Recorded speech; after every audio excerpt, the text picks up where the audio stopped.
psychotique et demeurer psychotique, c'est-à-dire couper la réalité continuellement. Alors, il y a toutes sortes de patterns dans cette maladie-là. Donc, on ne va pas faire le procès de M. Lortie ce soir, mais est-ce qu'il peut être guéri? Est-ce qu'on guérit?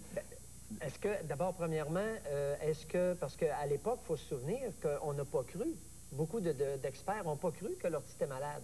Et puis, il y en a encore pour dire, je lisais un rapport, il y en a encore pour dire que ce type-là n'a jamais été malade. Alors là, vous me demandez s'il est guéri, bien, ça dépend quelle hypothèse diagnostique vous avez. En fait, il n'a jamais été jugé sur cette question d'aliénation mentale. Au premier procès, la défense d'aliénation mentale a été rejetée. Il y a eu c'est allé en appel. Il y a eu un deuxième procès et là, la défense a accepté un plaidoyer, une accusation réduite. Ils ont plaidé coupable. Ils ont plaidé coupable à une accusation réduite et ils nous ont fait entendre, nous les psychiatres, sur la sentence. Et là, le juge, lors du deuxième procès, a dit, mais Lortie peut avoir une défense d'aliénation mentale. En tout cas, le juge, au deuxième procès, a ordonné un troisième procès. Oui, c'est un peu loufoque, toute cette histoire-là, mais... C'est un peu loufoque parce que complexe. La psychose, c'est spécial. Non, mais l'imbroglio judiciaire aussi, que finalement, on en vienne...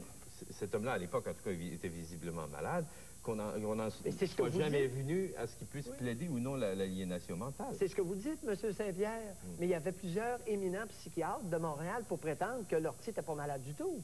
Donc, vous, est-ce que vous pouvez vous tromper, alors? Ben oui, moi, je peux me tromper. Puis à l'époque, au premier procès, on m'avait fait sentir carrément que j'étais dans les patates.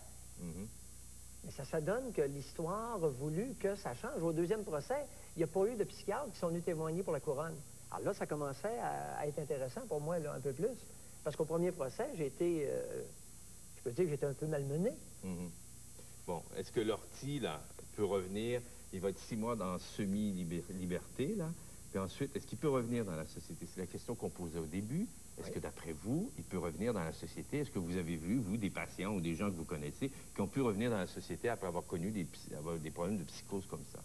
Bien, moi, j'ai eu beaucoup de patients. J'ai traité beaucoup de patients qui avaient des psychoses et qui ont été traités efficacement aux antipsychotiques.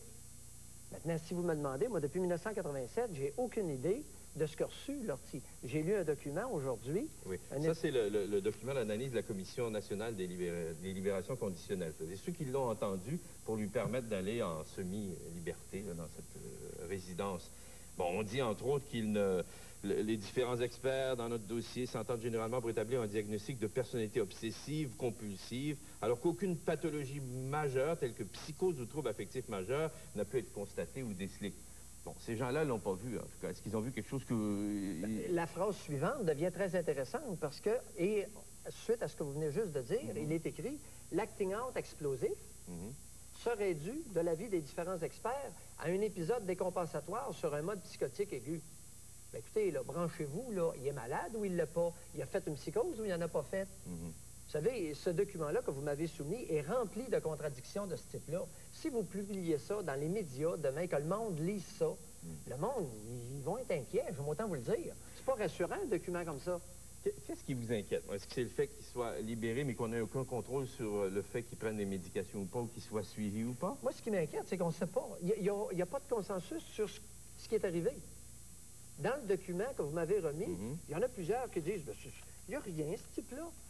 On peut expliquer son geste par le fait qu'il y a eu un conflit avec son père. Il a été victime de son père. Ben, ça peut arriver. Il y a des gens qui sont maltraités dans l'enfance, puis... Oui, puis ils prennent une mitraillette, puis ils s'en vont tirer à l'Assemblée nationale, puis ils disent « Je capote, tabarnak, je comprends plus rien. Dites-moi quoi faire, là. Non, je regrette. Arrivez-moi avec quelque chose de plus substantiel, une explication qui a plus de viande que celle-là. S'il avait pu plaider l'aliénation mentale, par exemple, il aurait été traité, il aurait été mieux suivi? Bon, ça aurait été différent. Je ne vous dis pas qu'il aurait été mieux suivi, ça aurait été différent. Au lieu de prendre la prison, il aurait pris le milieu asilaire psychiatrique. Alors, ça aurait eu quoi comme évolution? Je ne le sais pas.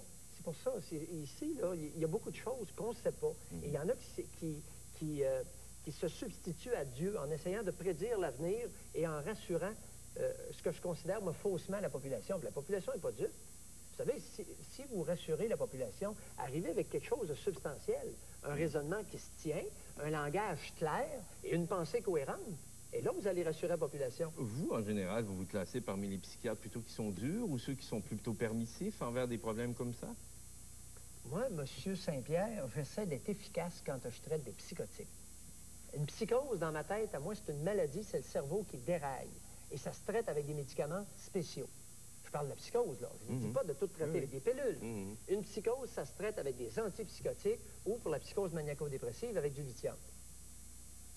Et mon rôle, j'étais bien rémunéré dans le temps que j'étais beaucoup plus actif, mon rôle, c'est de traiter efficacement les individus qui souffrent de ce type de maladie-là. Ben, je vous remercie beaucoup, Dr Mailloux. Ça nous a un peu éclairé. En tout cas, j'espère que le débat va continuer, c'est sûr, parmi les psychiatres. Il va sûrement continuer parmi les psychiatres. Ben, je vous remercie beaucoup. Après la pause, nous irons à M. Yeltsin qui a des problèmes, lui, en Tchétchénie.